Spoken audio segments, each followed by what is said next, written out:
أعوذ بالله من الشيطان اللعين الرجيم. بسم الله الرحمن الرحيم.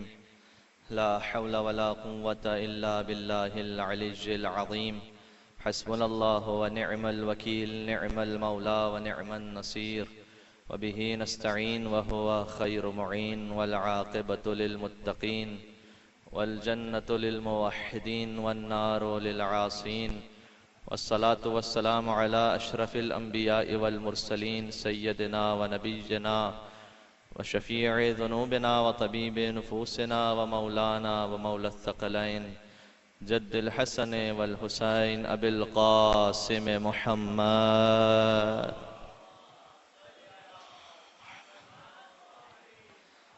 وأهل بيته الطيبين الطاهرين المعصومين المظلومين المنتجبين المنتخبين الميامين، سيما بقية الله في الأرضين، روحي وأرواح العالمين لتراب مقدمه الفداء. دعائے سلامتی امام زمانہ عجل اللہ تعالی فرجہ الشریف. بسم اللہ الرحمن الرحیم. اللہم کل ولیک حجت ابن الحسن صلواتک علیہ وعلى آبائه في هذه الساعة وفي كل ساعة وليا وحافظا وقائدا وناصرا ودليلا وعينا حتى تسكنه أرضك طوعا وتمتعه فيها طويلا. درود بید محمد رعال محمد.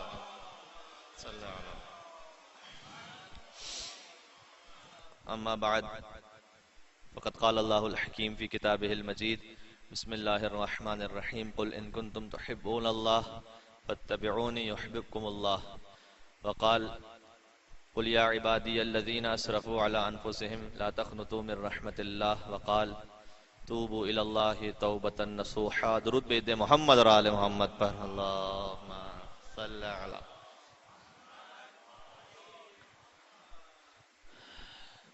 دعائیہ سلسلے میں آج انشاءاللہ 3 مختصر دعائیں ہیں کہ جن کی ہمیں تلاوت کرنا ہے، اور ان میں سے 2 کا تعلق مولا امام زین العابدین سید الساجدین علی ابن الحسین علیہ السلام. اللہم صلی. مولا کے ان 15 مناجات سے ہے کہ جو صاحب مفاتیح الجنان نے مفاتیح کی ابتدا ہی میں یہ 15 مناجات تحریر فرمائی ہیں. انتہائی خوبصورت اور دلنشین مناجات ہیں، اور در حقیقت علامہ مجلسی نے بحار الانوار میں یہ تحریر فرمایا کہ بعض علماء نے اپنی کتابوں میں ان مناجات کو لکھا تھا، اور میں وہاں سے انہیں جمع کر رہا ہوں، لیکن انہوں نے کتابوں کا نام نہیں لکھا کہ کن علماء نے ان سے پہلے مولا کی ان مناجات کو لکھا تھا. لہٰذا بعض نے سلسلے میں یہ سوال بھی پیدا کیا کہ چونکہ اس کی سند ہمارے پاس مکمل نہیں ہے، چونکہ علامہ مجلسی سے پہلے نہیں معلوم کہ کن علماء نے انہیں اپنی کتاب میں لکھا تھا، تو راویوں کا جو سلسلہ ہے کہ ہمارے دور سے لے کر اسے جانا چاہیے امام علیہ السلام تک، وہ سلسلہ منقطع ہو جاتا ہے. تو ایک سوال کیا گیا کہ کیا اس کے باوجود انہیں چوتھے امام سے منسوب کرنا ان مناجات کو اور ان مناجات کو پڑھنا، کیا یہ صحیح ہے یا صحیح نہیں ہے؟ تو اس کا جواب بنیادی طور پر میں پہلے بھی گزارش کر چکا ہوں. آیت اللہ سیستانی ان کی ویب سائٹ پر دعائے کمیل کے بارے میں بھی ایسا ہی سوال موجود ہے، کیونکہ دعائے کمیل کی سند کے بارے میں بھی بعض افراد نے ایک اعتراض کیا، کیونکہ ایک فیشن جس طریقے سے عوام میں چل جاتا ہے ہر چیز میں وائے کا، اسی طریقے سے بسا اوقات علماء نما کچھ افراد میں بھی اس قسم کی باتیں چل نکلتی ہیں کہ بھئی حدیث قصہ کیوں. یہ بھی ایک اشکال، مجھے نہیں معلوم آپ تک اس علاقے میں پہنچا یا نہیں پہنچا، لیکن اسی شہر کراچی کی بات کر رہا ہوں، کہیں اور کی بات نہیں کر رہا، کہ حدیث قصہ پر اشکال کیا گیا کہ حدیث قصہ کی سند نعوذ باللہ ضعیف ہے. اور یہ اشکال بعض پڑھے لکھے افراد کی جانب سے کیا گیا جو اپنے ذام میں اپنے آپ کو دین کا یعنی چیمپئن سمجھتے ہیں. اور اس کے مقابلے میں چونکہ حدیث قصہ عام طور پر ہمارے ہاں قدیم طریقے سے زمانے سے رائج ہے کہ شب جمعہ بزرگوں میں پڑھی جاتی تھی، اور آج بھی پڑھی جاتی ہے مختلف مساجد میں، تو وہ جو ایک مولائی طبقہ تھا اسے اعتراض بڑا برا لگا حدیث قصہ پر، اور انہوں نے پلٹ کر اعتراض کر دیا دعائے کمیل پر کہ بھئی حدیث قصہ تو پہلے سے تھی، یہ دعائے کمیل ابھی لیٹسٹ رائج ہوئی ہے، یہ دعائے کمیل کی سند وہ کہاں پر موجود ہے. لہذا حدیث قصہ پر بھی ہمارے ہی کچھ نادان دوستوں نے اعتراض کیا، اور دعائے کمیل پر بھی ہمارے ہی کچھ نادان دوستوں نے اعتراض کیا، جبکہ نہ اس اعتراض میں کوئی وزن ہے نہ اس اعتراض میں کوئی وزن ہے. بہت اچھی بات کسی نے کہی کہ اگر یہ دیکھنا چاہتے دونوں محترم ہیں، حدیث قصہ بھی اور دعائے کمیل بھی، اور حد توان میں ہو تو دونوں پڑھنی چاہیے، اس لیے کہ اگر انسان یہ دیکھنا چاہتا ہو کہ اہل بیت نے خدا کے بارے میں کیا کہا ہے تو وہ دعائے کمیل پڑھے، اور اگر انسان یہ دیکھنا چاہتا ہو کہ خدا نے اہل بیت کے بارے میں کیا کہا ہے اسے چاہیے کہ وہ حدیث صلوات بر محمد و آل محمد.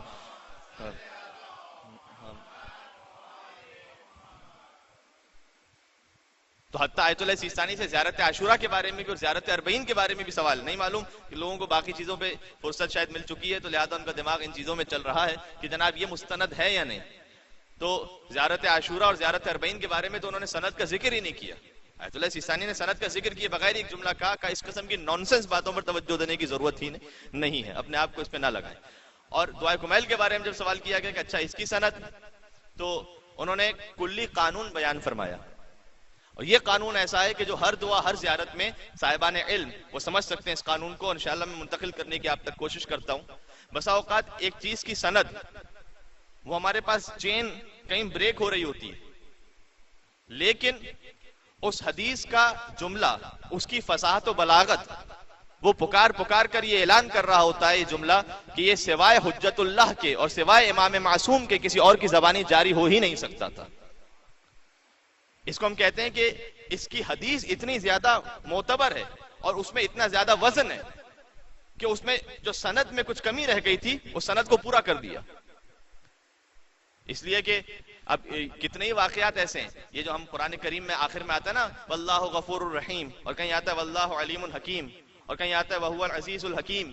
تو یہ نہیں کہ آیت مکمل کرنے کے لیے کوئی جملہ چاہیے تھا تو کبھی غفور الرحیم لگا دیا، کبھی سمیع البصیر لگا دیا، کبھی جناب علی اپنی مرضی سے کچھ لگا دیا.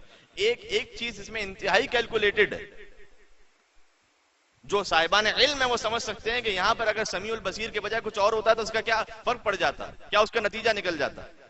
اور ہمارے آپ تو انہوں نے جواب دیا دعائے کمیل کا، کہا کہ دعا کے الفاظ بتلا رہے ہیں کہ سوائے صاحب منبر سلونی کے کسی اور کی زبان سے جاری ہو ہی نہیں سکتے تھے. کسی اور میں یہ طاقت ہے کسی کی زبان میں کہ دعائے کمیل جیسی دعا تعلیم فرماتے، ٹھیک ہے. البتہ بعض لوگوں نے یہ کام کیا، انہوں نے کہا کہ جناب علی چونکہ حیدر کرار کی شجاعت کے جو قصے بدر و حنین میں اور احد اور خیبر و خندق میں معروف تھے، تو بعض جو متعصب تھے جن کا تعلق کسی اور فرقے سے، انہوں نے کہا کہ جناب علی جب ان سے سوال کیا گیا کہ علی کی شجاعت میدان جنگ میں اتنی نظر آتی ہے تو آپ کہیں اپنے جو پیر صاحبان ہیں ان کی بھی تو بتائیے کہ انہوں نے بدر میں کیا کیا تھا، یا انہوں نے خیبر میں کیا کیا تھا، انہوں نے خندق میں کیا کیا. تو انہوں نے جواب میں لکھا کہ بھئی دیکھیں شجاعت کی دو قسمیں ہوتی ہیں، ایک میدان کی شجاعت اور ایک مسجد کی شجاعت. تو علی کی شجاعت میدان کی تھی کہ وہ تلوار نکال کر جہاد فرمایا کرتے تھے، اور یہ مسجد میں بیٹھ کر دعا فرمایا کرتے تھے کہ اللہ جو ہے وہ مسلمانوں کو کامیابی نصیب فرمائے. تو یہ اس اعتبار سے شجاعت ہے. یہ اب دیکھیں کتنی مزہ کا خیز بات ہے کہ اس پہ کوئی تبصرہ کرنے سے پہلے ہی ہنسی آ رہی ہے کہ کیا جواب دیا جائے. تو جب انہوں نے جملہ کہا تو آیت اللہ قزوینی ہمارے ایک بہت محترم عالم انہوں نے جواب دیا کہ اگر میدان مسجد کی شجاعت بھی مان لی جائے کہ جناب دعاؤں کی ان کی شجاعت تھی کہ دعا کیا کرتے تھے، تو کم از کم میدان جنگ کی شجاعت تو ثابت ہو گئی. اور جہاں تک دعاؤں کا تعلق ہے تو جیسی دعائیں علی ابن ابی طالب کی ہیں ویسی دعائیں بھی کسی اور کی زبان سے صادر نہیں ہو سکی. تو نہ یہاں کے رہے نہ وہاں. اور یہ مجھے ایک شعر یاد آ گیا کہ بغض حیدر کی نجاست ہے نجاست ایسی، بغض حیدر کی نجاست ہے نجاست ایسی، آب زمزم بھی جسے پاک نہیں کر سکتا۔ تو وہ کچھ بھی کر لیجئے آپ جناب، وہ جینز میں اگر بسی ہوئی ہے تو اس میں کوئی نہ کوئی تو بات کہنی ہے۔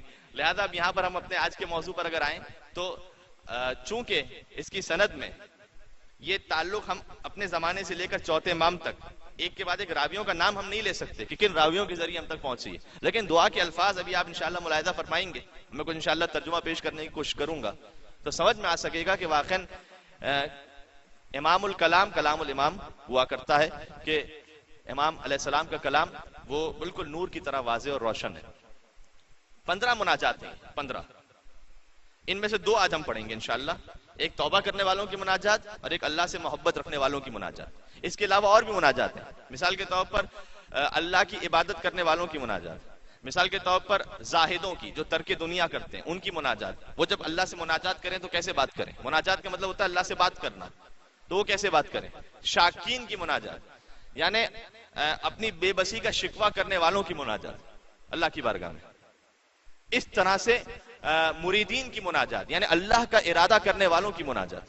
تو ایک ایک اس میں سے ہیڈنگ ہے وہ بہت زیادہ ویسے ہی دل کو قریب کرنے والی ہے۔ انشاءاللہ اگر رمضان المبارک میں آپ کو موقع مل سکے 2 تو آج ہم یہاں پڑھ لیں گے، باقی جو 13 مناجات ہیں ایک دن کر کے اگر آپ پڑھ سکیں تو بہت لطف محسوس کریں گے انشاءاللہ، اور ترجمے کے ساتھ آپ دیکھیے گا بہت اچھا لگے گا، کم از کم پہلی مرتبہ جب آپ اسے پڑھیں گے تو انشاءاللہ دل پر بات اثر کر جائے گی۔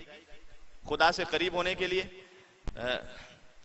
حوض علمیہ قم کی بنیاد رکھی ہے آیت اللہ شیخ عبد الکریم حائری نے، مشہور نام ہے، جن کی قبر مقدس بی بی معصومہ قم کے حرم میں، جہاں علماء کرام کی قبریں ہیں وہاں ان کی قبر بھی ہے۔ ان کے دور میں ایک اور مرجع تقلید ہوتے تھے جنہوں نے بہت خدمت کی تشیع کی، آیت اللہ حجت ان کا نام تھا، اور آیت اللہ حجت کے نام سے آج مدرسہ حجت بھی ایک موجود ہے جو بھی معصومہ قم کے بالکل حرم کے ساتھ ہی ہے، جہاں پر پاکستان کے بھی فاضل طلبہ وہاں پر پڑھتے ہیں، اور قم کے حوضہ علمیہ میں سے ایک اہم ترین حوضہ علمیہ ہے وہ، تو ان کے نام سے قائم کیا گیا۔ تو آیت اللہ حجت عظیم مرجع تھے، عظیم مجتہد تھے، لیکن مالی اعتبار سے ضعیف تھے، کمزور تھے۔ تو شیخ عبد الکریم حائری چونکہ وہ حوضہ علمیہ قم کے مؤسس تھے تو ان کے پاس دنیا بھر کا خمس آتا تھا، تو شیخ عبد الکریم حائری نے محسوس کیا کہ یہ جو آیت اللہ حجت ہیں یہ ہیں بہت عظیم مجتہد لیکن مالی اعتبار سے کمزور ہیں، تو میں ان کی مدد کروں، تو انہیں پیغام بھجوایا، اور پیغام بھجوایا یہ دیکھیں یہ ہے خدا سے محبت، اور جو فقط خدا پر توکل رکھتا ہے اس کا جذبہ کیا ہوتا ہے۔ کہا پیغام دینے والے کو کہا کہ دیکھو جانا، اور میرا نام لقب کے ساتھ نہیں لینا کہ آیت اللہ شیخ عبد الکریم، اس طرح سے نہیں کہنا مؤسس حوضہ علمیہ قم، سمپل سا ایک جملہ کہنا کہ عبد الکریم نے پیغام بھجوایا ہے، میرا نام عبد الکریم ہے، کہ عبد الکریم نے پیغام بھجوایا ہے کہ اگر کوئی ضرورت ہو تو میں حاضر ہوں۔ تو وہ تشریف لے جاتے ہیں، جب ان کے پیغام دینے والے آگئے حجت سے کہا کہ عبد الکریم نے یہ پیغام بھجوایا ہے، تو آیت اللہ حجت کہتے ہیں کہ انہیں شکریہ ادا کرنا اور ان سے جا کے ایک جملہ کہنا کہ میں الحمدللہ عبد الکریم کا محتاج نہیں ہوں، میں فقط رب کریم کا محتاج ہوں۔ میں فقط اس کا محتاج۔ تو یہ انشاءاللہ انسان کو بے نیازی عطا ہو سکے مخلوقات سے، کہ میں مخلوقات کا محتاج نہ رہوں، اور اس لیے سرکار نے جو ارشاد فرمایا کہ اللہم لا تکلنی طرفۃ عین، پروردگار تو پلک جھپکنے کے برابر بھی مجھے اپنے حال پر نہ چھوڑنا، تو مجھے سہارا دینا۔ اور یہی فرق ہے عیسائیت میں اور اسلام میں۔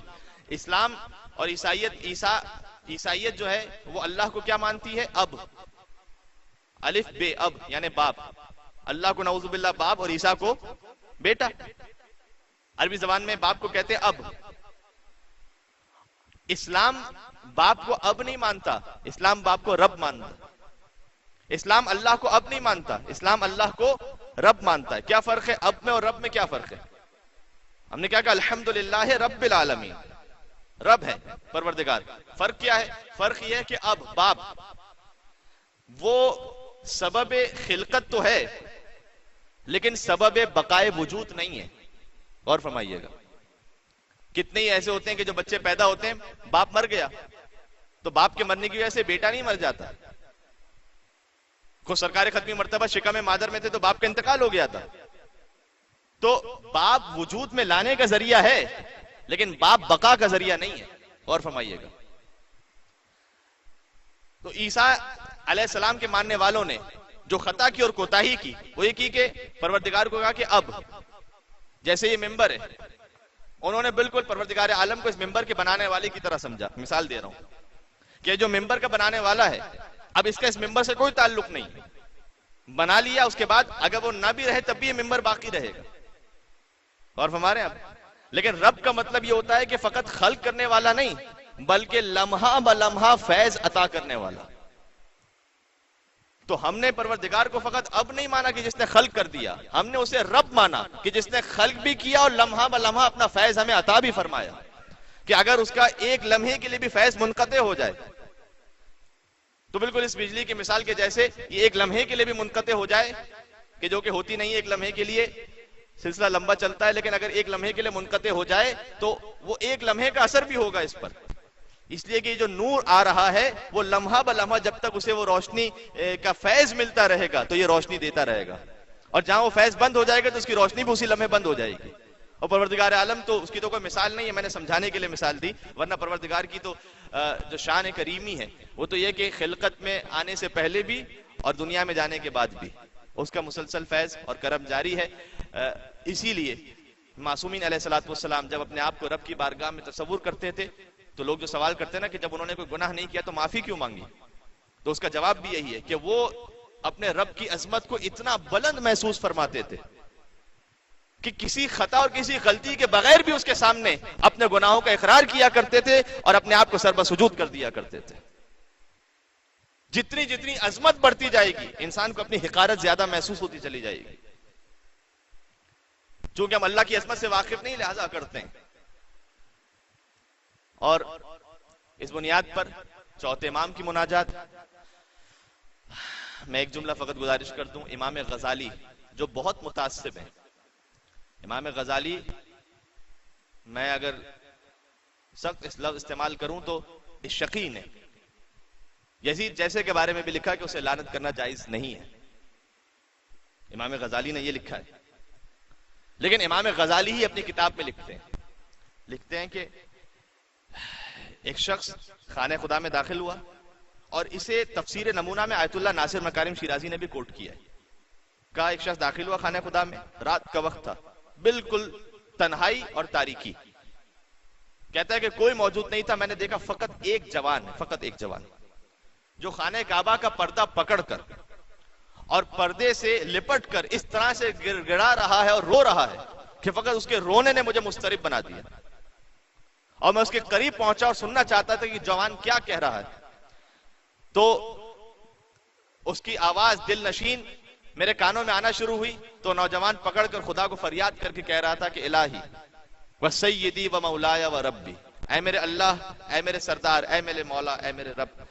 نامت العیون, آنکھیں سو چکی ہیں, وغابت النجوم, ستارے ظاہر ہو چکے ہیں, وانت مالک حی قیوم, تو مالک ہے, تو حی ہے, تو قیوم ہے, لا تأخذک سنۃ ولا نوم, لیکن تجھے نہ کبھی نیند آتی ہے نہ کبھی اونگ آتی ہے. غلقت المملوک و ابوابہا, جب رمضان المبارک کی رات کی تاریکیوں میں اٹھیں اور اللہ سے بات کریں تو بات کرنے کا سلیقہ کیسا ہونا چاہیے. پروردگار رات کا وقت ہے, غلقت المملوک و ابوابہا, بادشاہوں نے اپنے دروازے بند کر دیے ہیں. وَأَقَامَتْ عَلَيْهَا حِرَاسَهَا وَحِجَابَهَا, اس پر انہوں نے چوکیدار پہرےدار کھڑے کر دیے. اب کوئی بادشاہ سے مل نہیں سکتا. وَقَدْ خَلَّ كُلُّ حَبِيبٍ بِحَبِيبٍ, پروردگار بادشاہ تو دور کی بات ہے, اب تو دوست بھی ایک دوست سے جدا ہو چکا ہے, سب اپنے گھروں کو جا چکے ہیں. فَبَابُكَ مَفْتُوحٌ لِلسَّائِلِينَ, لیکن مالک تیرا دروازہ وہ ہے کہ دن ہو یا رات ہو, سردی ہو یا گرمی ہو, خزاں ہو یا بہار ہو, کوئی وقت ہو کوئی موقع ہو, تیرا دروازہ مانگنے والوں کے لیے ہمیشہ کھلا ہوا ہے. فَأَنَا سَائِلُكَ بِبَابِكَ, تو میں ایک مانگنے والا ہوں تیرے دروازے پر. خانہ کعبہ کا پردہ پکڑ کر وہ گڑگڑا کر کہہ رہا ہے میں مانگنے والا ہوں تیرے دروازے پر. میں مانگنے والا ہوں تو میں کون ہوں؟ خاطئن فقیرن, خطاکارن فقیرن, مذنبن, گناہگار ہوں. جئتک ارجو رحمتک یا رحیم, پروردگار تیری رحمت کی امید کو ساتھ لے کر آیا, بس یہ میرے پاس ہے. وان تنظر الی بلطفک یا کریم, کہ تو ایک لطف کرم مجھ پہ کر دے, بس میں یہ چاہتا ہوں. اسمعی کہتا ہے وہ جوان اتنا تڑپ رہا تھا کہ وہ تڑپ کر گرا، اور پھر اس نے خانہ کعبہ کی چوکھٹ کو پکڑ کر یہ شعر پڑھا کہ ان کان جودک لا یرجو الا تو اشرف، اے مالک اگر تیرا دروازہ فقط نیک لوگوں کے لیے کھلا ہوتا، فمن یجود بالعاصین عن النعم، تو پھر گناہگار کس کے دروازے پہ جا کے مانگتے ہیں، پھر وہ کہاں جاتے ہیں؟ اور وہ اتنا تڑپ رہا تھا کہ غش کے عالم میں ایسا لگا کہ وہ وہیں پر خانہ کعبہ کی چوکھٹ پر گرا. اور اسمعی کہتا ہے کہ اب میں قریب پہنچا دھیرے قدموں کے ساتھ، تو مجھے سمجھ میں نہیں آیا کہ یہ کون ہے، اور جیسے ہی میں نے اس جوان کا چہرہ اٹھایا اور اپنی گود پہ رکھا تو چاند کی روشنی، 14ویں کا چاند تھا، چاند کی روشنی پڑی اس کے چہرے پر، اور جیسے اس کے چہرے پر یہ روشنی آئی تو میں نے دیکھا کہ یہ کوئی اور نہیں، میرا بیمار امام سید الساجدین تھا، مولا سید الساجدین. کہتے اسمعی کہتا ہے کہ جیسے ہی میں نے مولا کے چہرے کو دیکھا کہ رات کی تاریکی میں اس عالم میں خانہ کعبہ کا پردہ پکڑ کر اپنے رب سے اس طرح فریاد کرتے ہوئے اور تڑپ رہے ہیں، تو ایک مرتبہ میری آنکھوں سے بے اختیار آنسو گرے اور مولا کے چہرے اقدس پر آئے تو مولا نے آنکھیں کھولی اور سوال کیا کہ من ذا الذی اشغلنی عن ذکر مولایا، یہ کون ہے جو میرے اور میرے خدا کے ذکر کے درمیان حائل ہو گیا، کون آ گیا ہے؟ تو مولا نے جیسے ہی کہا تو اسمعی کہتے ہیں کہ انا اسمعی، مولا میں اسمعی ہوں، آپ کا چاہنے والا. مولا نے کہا کیوں آئے ہو؟ کہ مولا ایک سوال کرنا چاہتا ہوں، آپ امام معصوم ہیں، آپ ایسے تڑپتے ہیں، آپ کا عالم یہ، تو ہم جیسے گناہگاروں کو کیا ہونا چاہیے؟ تو امام نے جواب دیا کہ اے اسمعی، کیا تو نے قیامت میں یہ آیت نہیں پڑھی قیامت کے بارے میں کہ فَإِذَا نُفِخَ فِي الصُّورِ فَلَا أَنْسَابَ بَيْنَهُمْ يَوْمَئِذٍ وَلَا هُمْ يَتَسَاءَلُونَ، جب قیامت کا سور پھونکا جائے گا تو پھر نہ کسی کو کوئی رشتہ داری کام آنے والی ہے، نہ کسی کی کوئی جھوٹی سفارش کام آنے والی ہے، ہر رشتہ ٹوٹ جائے گا، ہر تعلق ختم ہو جائے گا، بس میں میرے اعمال، میرا عقیدہ، بس ختم. کیا تو نے یہ نہیں پڑھا؟ چوتھے امام اپنے ایک چاہنے والے کو ایسا دیکھنا چاہتے ہیں. مولا کی مناجات انشاءاللہ سب مل کر پڑھیں گے. گریے کا ایک ماحول بن چکا ہے. اے مولا، آپ نے، میں نے مصائب میں عرض کیا تھا، آپ نے اپنے چچا ابوالفضل عباس کی لحد پر آ کر یہ فریاد کی تھی کہ اے چچا، خدا نے جو امتحان آپ سے نہ لیا وہ آپ کا بھتیجا سید سجاد دے رہا ہے. امتحان یہ بھی ہے کہ کوئی تازیانے لگا رہا. اچھا ایک جملہ گزارش کر دوں، ہم اکثر ایک جملہ سنتے ہیں نا، ہاتھوں میں ہتھکڑیاں پیروں میں بیڑیاں، یہ جملہ ہم بہت کثرت کے ساتھ سنتے ہیں، تو لہذا اس کے اثر کو پوری طور پر قبول نہیں کر پاتے. کربلا سے کوفہ اور کوفہ سے شام، جس شخص کے ہاتھوں میں مسلسل اتنے روز ہاتھوں میں ہتھکڑیاں رہیں اور وہ سفر کے عالم میں ہوں، تو ایک راوی ہے جو راہ کوفہ کے منظر کو بیان کر رہا ہے، کہتا ہے کہ میں نے دیکھا کہ جن ہاتھوں میں ہتھکڑیاں تھیں ان سے خون رس رہا تھا، اور ایک قیدی تھا کہ جو اس کاروان کے ساتھ چل رہا تھا. میں ایک جملہ کہوں گا، میں کہوں گا کہ ابھی تو کوفے کا منظر ہے، نہیں معلوم شام جا کر، نہیں معلوم شام کی قید نبھا کر، یتیم بہن کا لاشا اٹھا کر، نہیں معلوم ان کو اٹھا کر. میں نے بزرگ علماء سے ایک جملہ یہ بھی سنا ہے کہ سکینہ کو دفنایا ہے نا، اس بھائی نے سکینہ کو دفنایا ہے، لیکن قبر کیسے بنائی ہوگی؟ آپ ذرا تصور کیجئے گا. ہم جب اپنے مرحومین کو دفنانے کے لیے قبرستان جاتے ہیں تو جو قبر آمادہ ہوتی ہے نا پہلے سے، تو ہمیں تو احساس نہیں ہوتا، ہم اس کا احساس نہیں کر پاتے. اگر کسی کو چھوٹی سے چھوٹی قبر بھی بنانا ہو اور اس کے پاس کوئی سامان موجود نہ ہو، اگر اس کے ہاتھ ہو کہ جن ہاتھوں میں ہتھکڑیاں موجود ہو، فقط اس کی یہ زخمی انگلیاں ہو کہ نہیں معلوم جن پر کتنے زخم لگ چکے ہوں، جب وہ اپنی بہن کی قبر بنانا شروع کرے گا تو علماء نے لکھا ہے کہ یہاں سکینہ کی قبر مکمل ہوئی، وہاں نہیں معلوم سید سجاد کی انگشت مبارک سے کتنا خون جاری ہوا.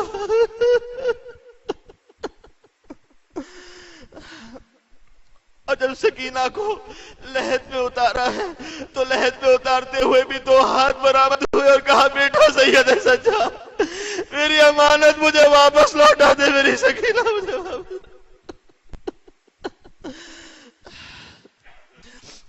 ایک جملہ اور گزارش کر دوں کہ ایک سکینہ کا غم تھا، اور ایک جب واپس کربلا کی زیارت کرنے کے بعد مدینہ تشریف لائے ہیں تو ایک سوال کیا کرتے تھے، جو پہلی اور شاید آخری مسکراہٹ کربلا کے بعد آئی ہے وہ آئی ہے کہ جب بتلایا گیا کہ اصغر کا قاتل مارا گیا، اس لیے کہ مولا سوال کیا کرتے تھے کہ ہرملہ کا کیا ہوا، سوال کیا کرتے تھے کہ ہرملہ مارا گیا ہے نہیں مارا گیا۔ لہذا جب مدینہ کے قصاب پردہ ڈال دیتے ہیں اور اگر کوئی بھول جائے تو سوال کرتے ہیں کہ اے قصاب یہ بتا جب اس جانور کو ذبح کیا تھا تو کیا پانی پلایا تھا یا پیاسا ذبح کیا تھا؟ اور وہ کہتا ہے مولا آپ کے جد کا چاہنے والا اور ماننے والا ہوں، جب تک 3 مرتبہ پانی نہ پلا لیا اس وقت تک ذبح نہیں کیا۔ اور میرا مولا کربلا کا رخ کر کے کہتا ہے السلام علیکہ یا ابا عبداللہ، بابا مدینہ کے جانور بھی پیاسے ذبح نہیں ہوتے، میرا بھائی علی اصغر پیاسا مارا گیا، 6 ماہ کا بھائی پیاسا۔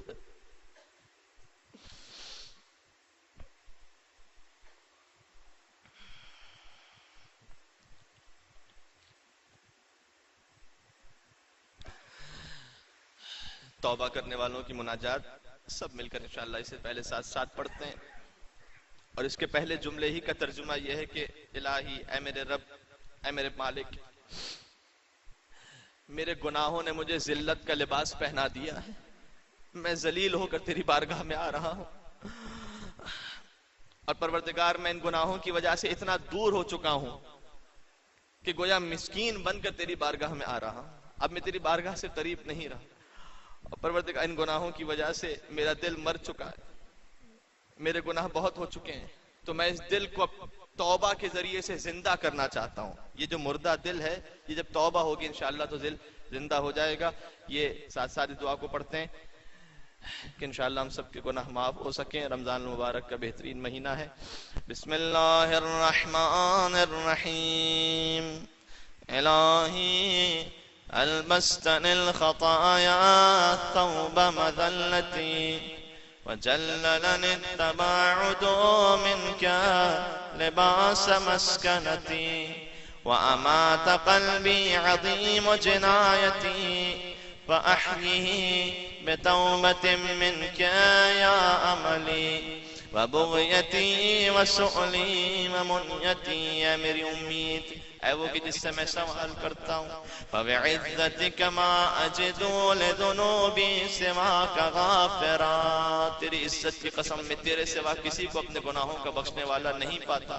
وَلَا أَرَى لِكَسْرِي غَيْرَكَ جَابِرًا وَقَدْ خَضَعْتُ بِالْإِنَابَةِ إِلَيْكَ وَعَنَوْتُ بِالْإِسْتِكَانَةِ لَدَيْكَ فَإِن تَرَدْتَنِي مِن بَابِكَ فَبِمَنْ أَلُوذُ، اگر تو نے مجھے اپنی بارگاہ سے رد کر دیا تو میں کس کی بارگاہ میں پناہ لینے جاؤں گا۔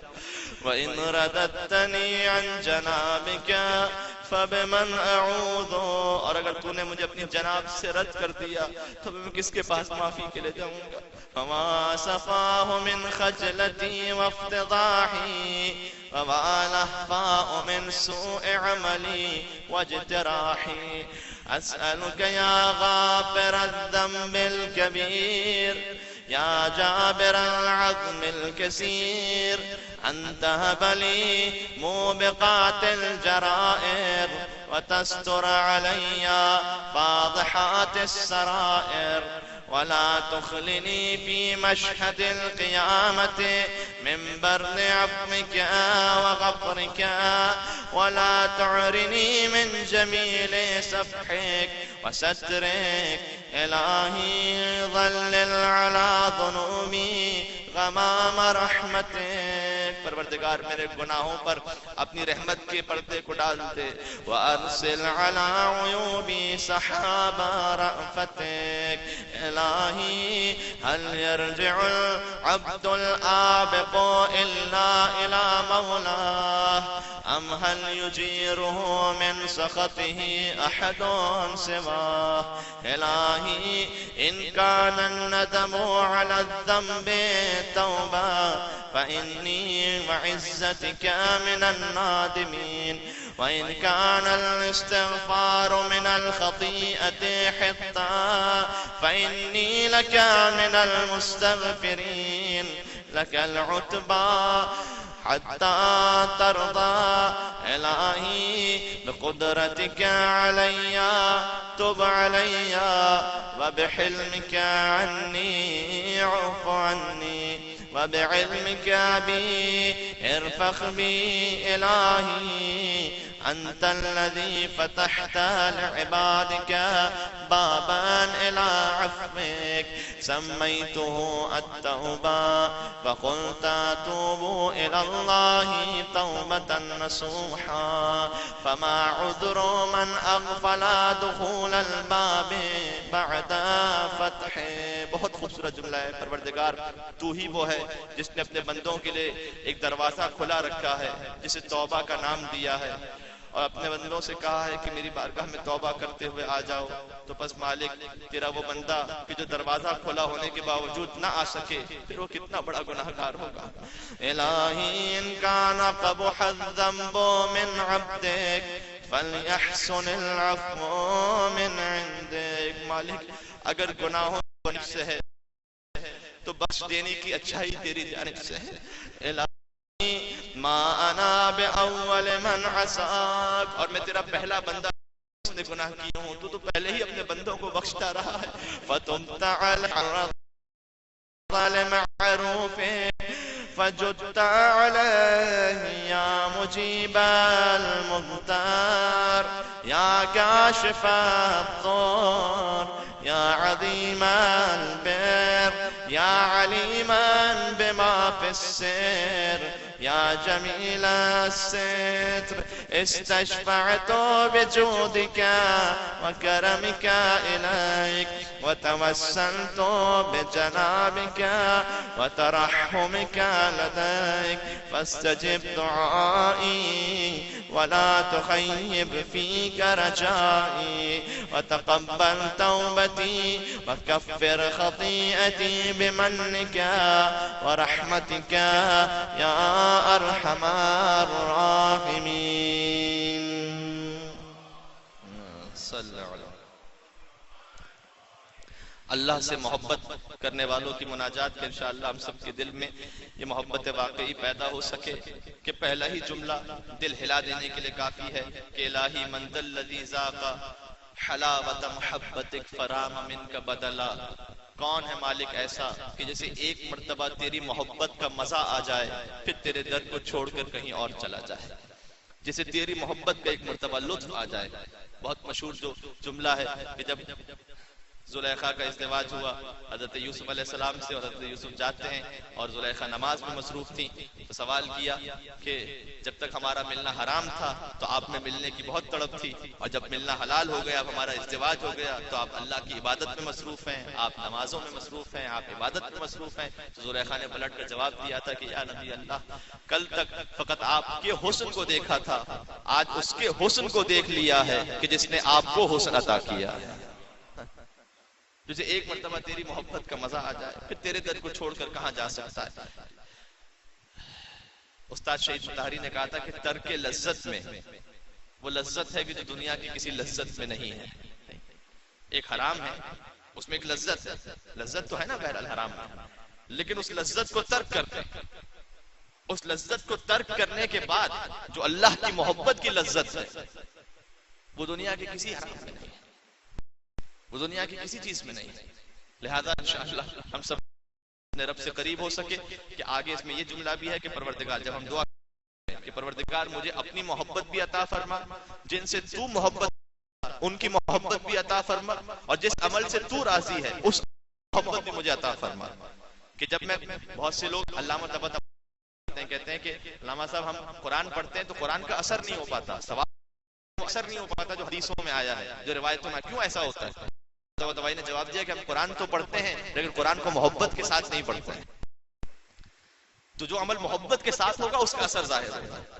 نماز شب محبت کے ساتھ ہوگی, جب روزہ محبت کے ساتھ ہوگا, جب انسان دے رہا ہوگا اور محبت کے ساتھ حق کے زہرا کو ادا کر رہا ہوگا, تو اللہ وہ برکتیں, وہ آثار انشاءاللہ ہماری زندگی میں آ سکیں گے. سب مل کر بسم اللہ الله الرحمن الرحيم إلهي من ذا الذي ذاق حلاوة محبتك فرام منك بدلا ومن ذا الذي أنس بقربك فابتغيا عنك حولا إلهي فاجعلنا ممن اصطفيته لقربك وبلايتك وأخلصته لودك ومحبتك وشوقته إلى لقائك ورضيته بقضائك ومنحته بالنظر إلى وجهك وحبوته برضاك وأعذته من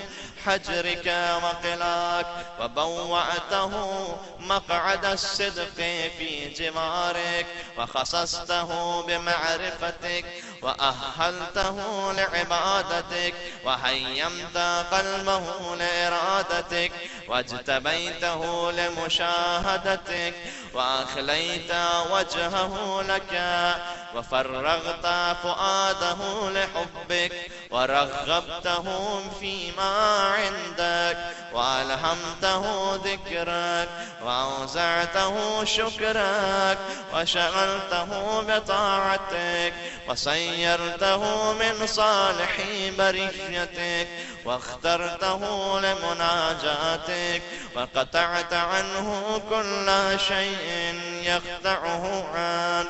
اللهم اجعلنا ممن دأبهم الارتياح إليك والحنين ودهرهم الزفراء والأنين جباههم ساجدا لعظمتك وعيونهم ساهرة في خدمتك ودموعهم سائلة من خشيتك. پروردگار مجھے ویسا بنا دے کہ تیری عظمت کے سامنے سجدریز ہو کر رہوں، میری آنکھوں سے مسلسل تیری خشیت میں آنسو بہتے رہیں. وقلوبهم معلقة بمحبتك، میرا دل تیری محبت سے سرشار ہو جائے. وافئدتهم منخلعة من مهابتك، یا من انوار قدسه لابصار محبيه رائقا وسبحات وجهه لقلوب عارفيه شائفا. يا منى قلوب المشتاقين ويا غاية آمال المحبين، أسألك حبك وحب من يحبك وحب كل عمل يوصلني إلى قربك، وأن تجعلك أحب إلي مما سواك، وأن تجعل حبي إياك قائدا إلى رضوانك وشوقي إليك زائدا عن عصيانك. ممنون بالنظر إليك علي وانظر بعين الود والعطف إلي. پروردگار تو بھی اپنی محبت کی نظر کرم مجھ پر فرما دے. ولا تصرف عني وجهك، اور اپنی بارگاہ سے مجھے نہ ہٹا دے. واجعلني من أهل الإسعاد والحظوى عندك یا مجیب، اے جواب دینے والے، یا ارحم الراحمین.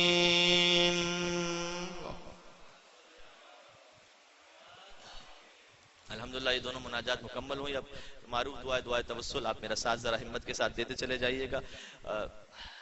مجھے اندازہ ہے کہ ظاہر ہے کہ ہو سکتا ہے بعض مومنین خستگی محسوس کر رہا ہوں، لیکن آج چونکہ ہمارے پاس پھر موقع نہیں تھا. آج شب بدھ ہے، اس کے بعد پھر اگلی شب بدھ میں آپ کی خدمت میں حاضر نہیں ہوں اور پھر درس کا سلسلہ شروع ہو جائے گا. صفحہ نمبر 61 پر سب مل کر اسے ساتھ ساتھ پڑھیں.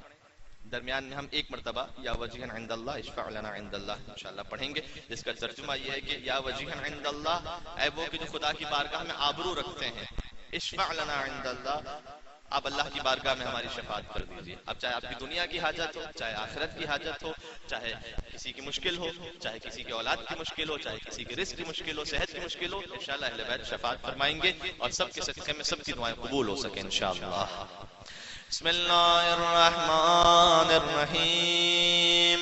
اللهم إني أسألك وأتوجه إليك بنبيك نبي الرحمة محمد صلى الله عليه وآله.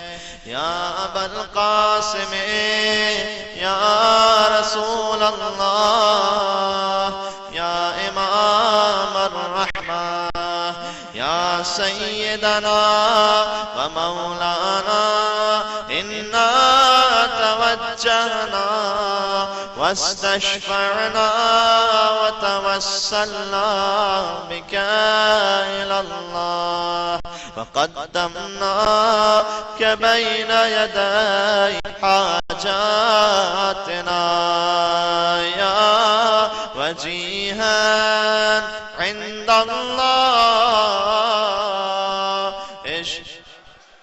جزاكم الله ما شاء الله. يا أبا الحسن يا أمير المؤمنين يا علي بن أبي طالب يا حجة الله على خلقه يا سيدنا ومولانا إنا توجهنا واستشفعنا وتوسلنا بك إلى الله وقدمناك بين يدي حاجاتنا يا وجيها عند الله.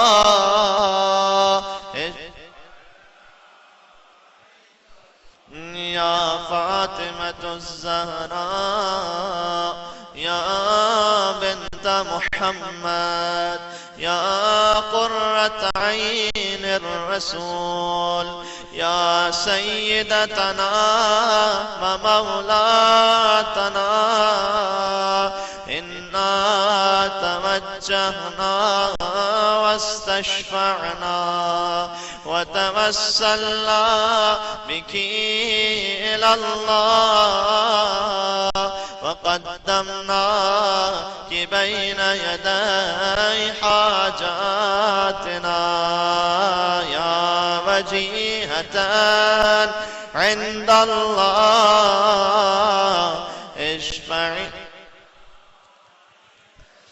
يا أبا محمد يا حسن بن علي أيها المجتبى يا ابن رسول الله يا حجة الله على خلقه يا سيدنا ومولانا إنا توجهنا واستشفعنا وتوسلنا بك إلى الله وقدمناك بين يدي حاجاتنا يا وجيها عند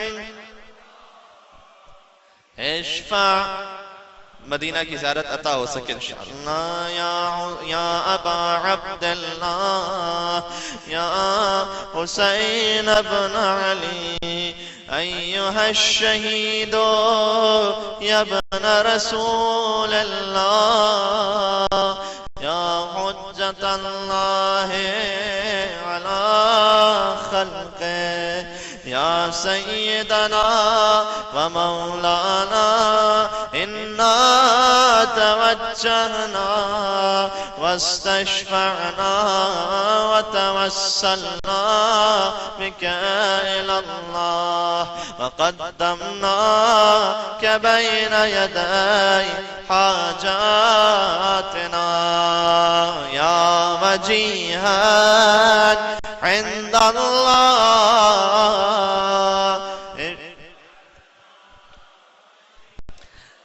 پنجتن پاک کا ذکر کمل ہو گیا 5 معصومین کا.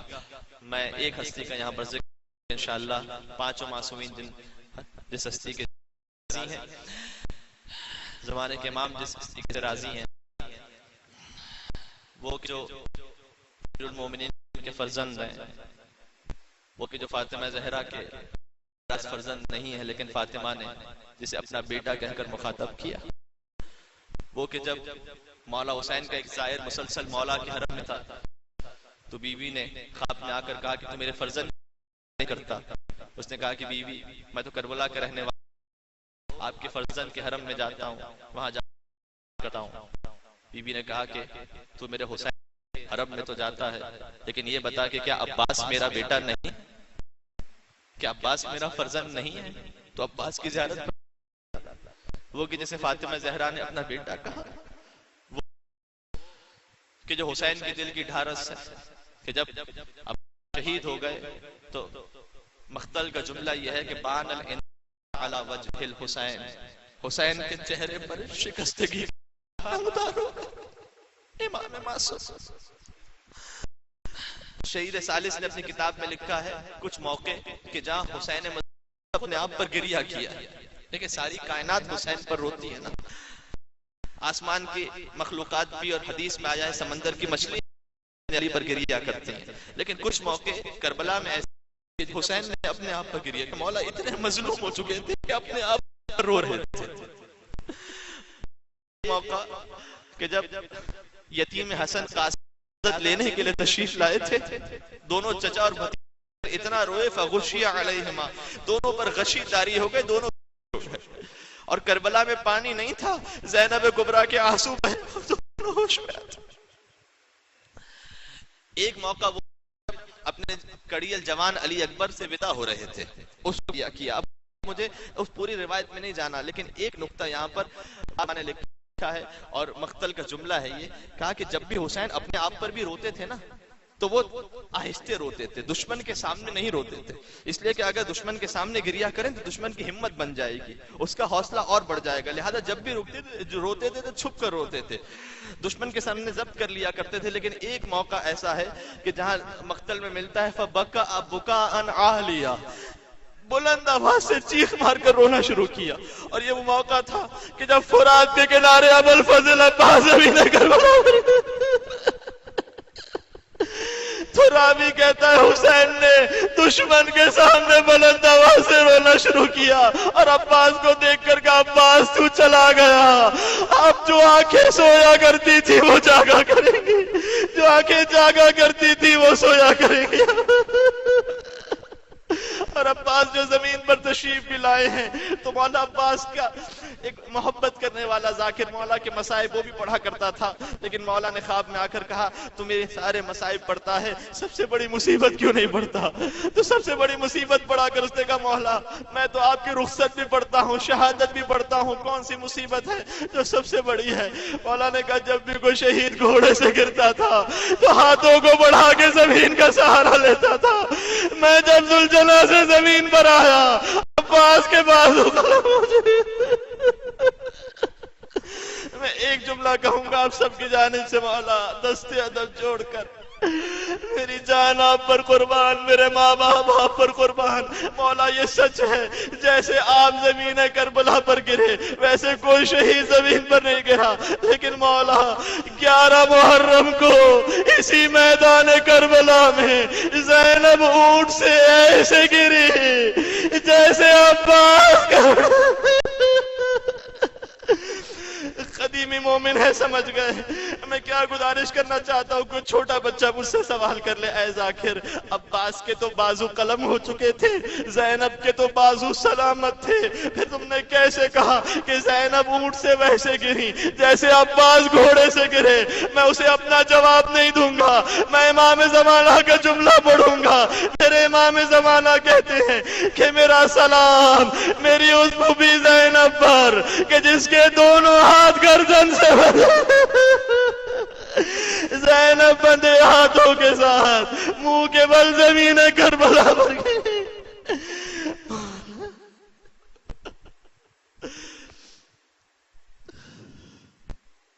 پروردگار تیری بارگاہ میں جو ہاتھ بلند ہیں ان کے دلوں میں جو حاجت اور جو تمنا ہے ہم نے پنجدن پاک کا توسل بھی کر لیا، ابوالفضل عباس کا ذکر بھی کر لیا. پروردگار اس سے بڑھ کر ہمارے بس میں نہیں تھا، ہم کوشش کرتے رہیں گے تیری اطاعت کر سکیں، لیکن جو کچھ غلطیاں ہو چکی ہیں یہاں سے جب واپس جائیں تو پاک اور صاف ہو کر ہمارے گناہوں کی مغفرت فرما.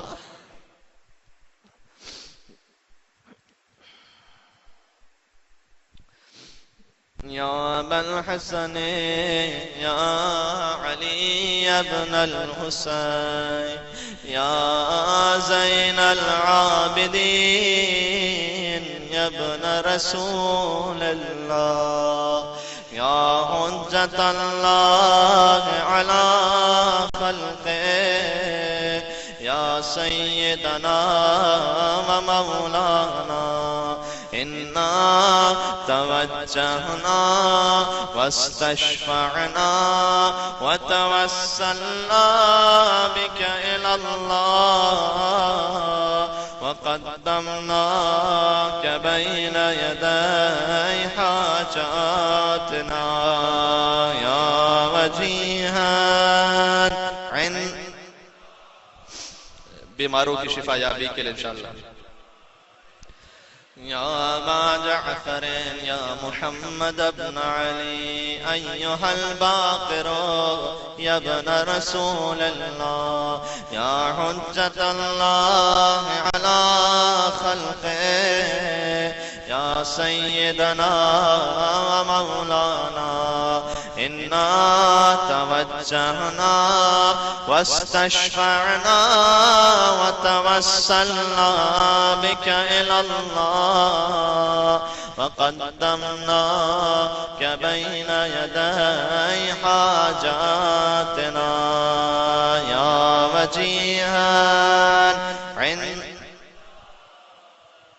اشفع لنا عند الله يا أبا عبد الله يا جعفر بن محمد أيها الصادق يا ابن رسول الله يا حجة الله على خلقه يا سيدنا ومولانا إنا توجهنا واستشفعنا وتوسلنا بك إلى الله وقدمناك بين يدي حاجاتنا يا وجيها عند جزاكم الله. يا أبا الحسن يا موسى بن جعفر أيها الكاظم يا ابن رسول الله يا حجة الله على خلقه يا سيدنا ومولانا إنا توجهنا واستشفعنا وتوسلنا بك إلى الله وقدمناك بين يدي حاجاتنا يا وجيها عند اشفع لنا. ساتھ امام کا ذکر آیا ہے کہ جن کا لاش اطہر بغداد کے پل پر چھوڑ دیا گیا تھا، 14 برس کی قید بھی گزاری ہے مولا نے. اور میں چوتھے امام سے کہوں گا کہ اے مولا آپ نے بھی جو قید گزاری، بالآخر ہتھکڑیاں کھل گئیں، بیڑیاں جدا ہو گئیں، لیکن میرے ساتھ میں مولا کا جنازہ بغداد کے پل پر اسی عالم میں رکھا گیا کہ زنجیروں میں جکڑا ہوا جنازہ تھا. اور ہارون الرشید ملعون اس کا ارادہ یہ تھا کہ مولا کا جنازہ رات کی تاریکی میں بغداد کے پل پر چھوڑ دیا جائے تاکہ جب مسافر گزریں تو لاشا پامال ہو جائے اور کسی کو خبر نہ ہونے پائے.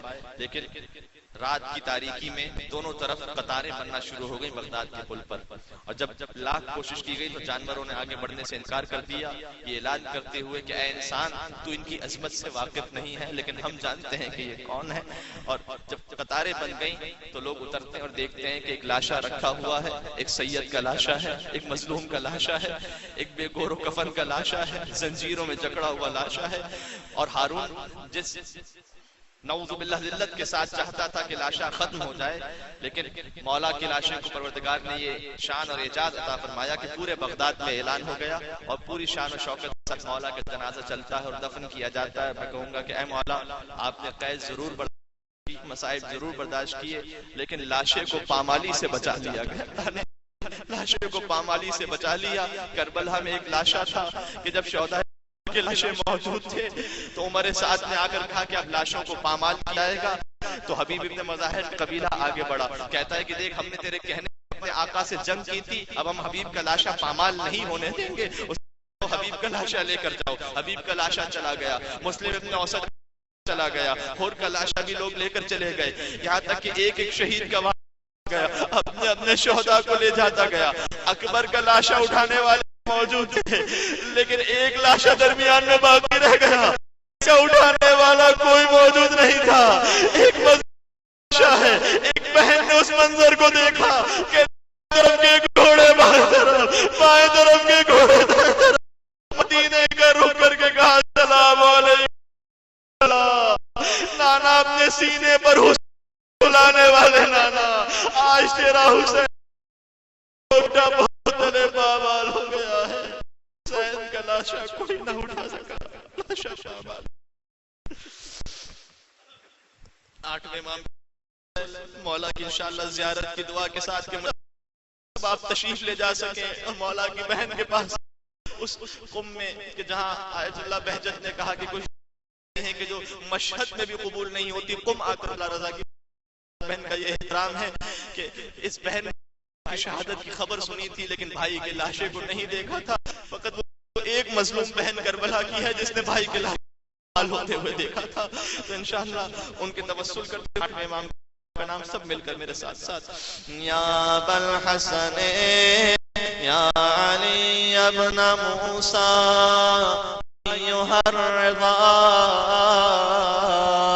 یا ابن رسول اللہ یا حجت اللہ خلق یا سیدنا و مولانا انا وجہنا واستشفعنا توسلنا بك إلى الله قدمناك بين يدي حياتنا يا وجيها عند الله اشفع لنا عند الله يا أبا جعفر يا محمد بن علي أيها التقي الجواد يا ابن رسول الله يا حجة الله على خلقه يا سيدنا ومولانا إنا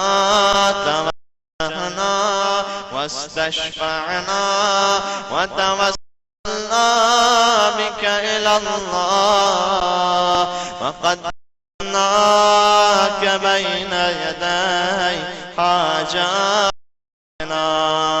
يا وجيها عند الله اشفع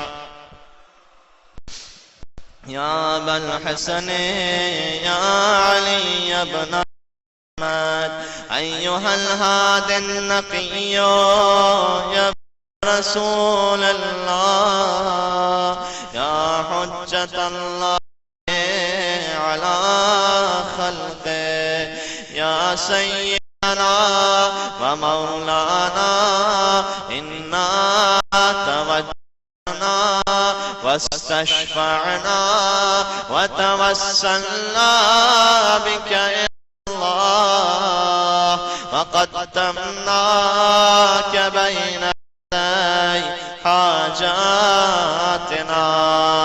يا وجيها عند الله يا محمد يا حسن بن علي أي زكي العسكري يا ابن رسول الله يا حجة الله على خلقه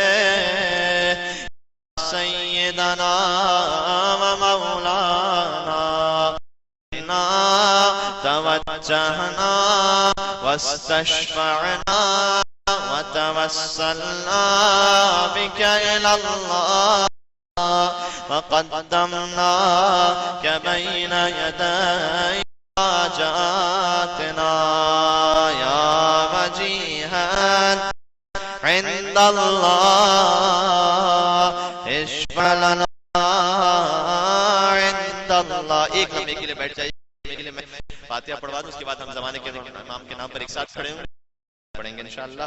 اس سے پہلے سورہ فاتحہ کی گزارش ہے. امین بھائی زوجہ امیر سلیمان آغا, عاشق علی آغا, طاہرہ عاشق علی آغا بنت جعفر علی لاکھانی, لیلا بھائی بنت جہانی, زہرا بھائی بنت جعفر علی لاکھانی, رقیہ بنت شیر علی, رضا حسین قاضی, عارف علی, سجاد حسین مکھی, ابن رجب علی مکھی, رجب علی بچو بھائی تیجانی, رضا حسین, رجب علی بوجانی, نانسی بھائی بوجانی, خورشید بھائی جانی, حسن علی کپاسی, ابن رضا حسن کپاسی, رضا حسن دادن بھائی, فدا حسین یوسف علی ویرانی, معصوم بھائی بنت فدا حسین ویرانی, شہید علی اصغر محمد حسین فدانی, وزیر علی علی محمد پاس بانڈ والے کے تمام مرحومین, شیر بانو بنت اکبر علی بچو بھائی, رمضان علی منزی, محمد علی اکبر علی زریب بھائی, اور آپ تمام حضرات کے مرحومین اور تمام شہداء وصول کرتے ہوئے اہل بیت اطہار سے رحم اللہ من قرأ الحمد.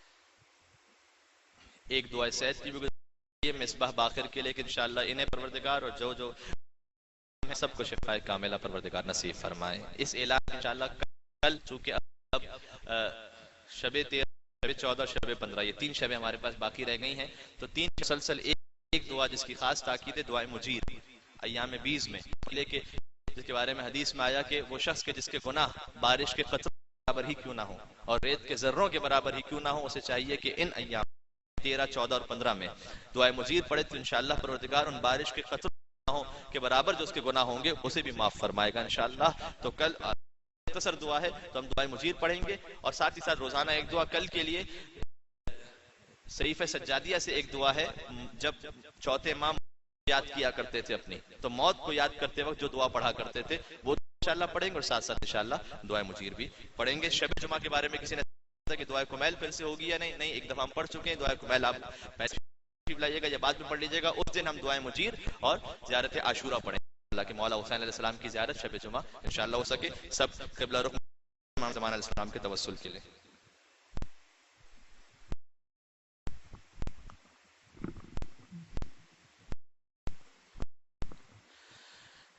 سب مل کر یا وسیع الحسن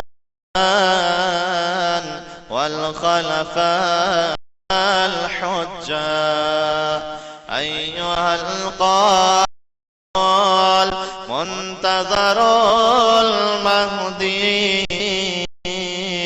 يا ابن رسول الله يا حجة الله يا سيدنا ومولانا إنا توجهنا واستشفعنا وصلنا بك إلى الله وقدمناك بين يدي حاجاتنا يا وجيها عند الله اشفع. سب مل کے یا وجیہا عند اللہ. امام کے سچے غلاموں میں شمار کر میں یا وجیہا عند اللہ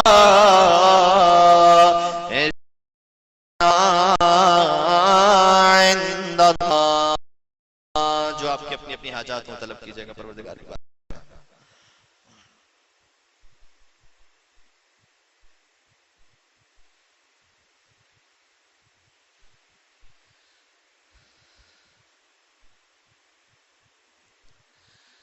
مالک جو ہاتھ تیری بارگاہ میں بلند ہوئے ہیں ان میں سے کوئی ایک ہاتھ بھی ایسا نہ ہو کہ جو خالی واپس چلا جائے.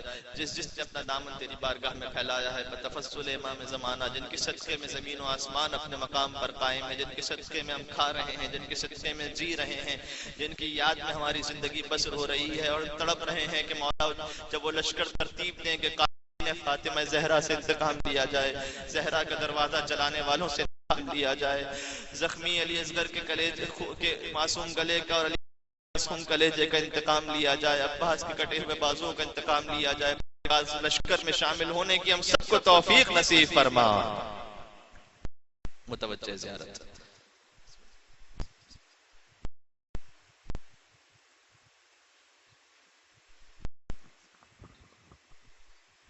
السلام علیکم یا عبداللہ المظلوم الغریب الشہید یا حسین والتی علت بفنائک علیک منی سلام اللہ ابدا ما بقی تقی اللیل والنہار ولا جعلہ اللہ آخر منی لزیارتک